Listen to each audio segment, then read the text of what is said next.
আমি জানতাম তুমি আসবা। হোয়াটসঅ্যাপ গাইস, সবার কি অবস্থা? হাজির হয়ে গেলাম দীপ্ত টিভির নিবেদিত মাশরাফির জন্য নাটকের 1099তম পর্ব কবে প্রচারিত হবে এবং এই পর্বে কী সব ঘটতে চলছে তার অগ্রিম খবর নিয়ে। এই পর্বটি আসলেই কেউ মিস করবে না, কারণ সকল বাধা বিপত্তির পর এবার কিন্তু আয়ান মনিকে ফিরে পাবে। আয়ানকে দেখা যাবে সে আসমা এবং মন্টুকে একটা রুমের ভেতর আটকে রেখে মনিকে খুঁজতে থাকবে এবং এক পর্যায়ে মনিকে খুঁজেও পাবে। তখন মনির যে বাঁধন রয়েছে সে বাঁধনটি খুলে দিবে এবং মনির বাঁধনটি খোলবার পর শরীফুল মন্ডা তাদের বাঁধনও খুলে দেবে। তখন মনি বলবে, আমি জানতাম আয়ান তুমি একদিন না একদিন আমার কাছে চলে আসবি, আমার বিপদের সময় তুমি যে আমার পাশে থাকবে সেটা আমি খুব ভালো করেই জানি। এখন থেকে আমরা সকল বিপদ মুক্ত হয়ে গেলাম।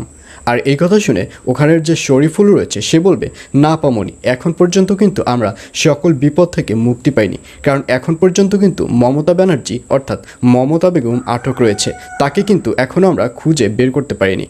আর এই কথা শুনে আন বলবে, মমতা আন্টিকে কোথায় আটকে রেখেছে সেটা কি তুমি জানো? তখন শরীফুল বলবে, জি ভাই আমি জানি, কারণ মমতা বেগমকে যেখানে আটকে রেখেছিল সেই স্থানে আমাকে মাঝে মাঝে খাবার পাঠাতো, আর সেই সুলভে আমি ব্যাপারটি জানি।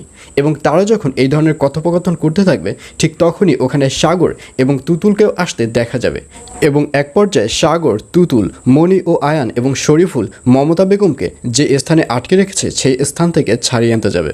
আর অন্যদিকে দিলার বেগমকে দেখা যাবে সে জালাল চৌধুরীর মুখে সাইনের কথা শুনে জালাল চৌধুরীর কাছে জানতে চাইবে যে কিসের সাইন। তখন জালাল চৌধুরী বলবে, আসলে আমাদের যে কোম্পানি রয়েছে সেই কোম্পানির সাথে মনিও তো শেয়ারে রয়েছে, আর এর জন্যই মনির একটা সাইনের জন্যই আমি এখানে এসেছি।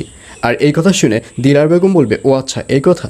তখন জালাল চৌধুরী বলবে, হ্যাঁ এই কথা, কিন্তু আমি একটা ব্যাপার বুঝতে পারছি না, রুনা ম্যাডাম এরমভাবে কেন চিৎকার দিয়েছে। আর এই কথা শুনে দিলার বেগম বলবে, রুনা ম্যাডাম তো নতুন নয়, এরকম তো সে প্রায় এভাবে চিৎপাক দেয়। এইসব বলতে দেখা যাবে দিলারকে। তো ভিউয়ার্স, জানিয়ে দিচ্ছি এই পর্বটি কবে প্রচারিত হবে। মাশরাফির জন্য নাটকের 1099তম পর্ব প্রচারিত হবে আগামী 3 তারিখ অর্থাৎ 3 আগস্ট শনিবার রাত 9টার সময় শুধুমাত্র দীপ্ত টিভি ইউটিউব চ্যানেলে।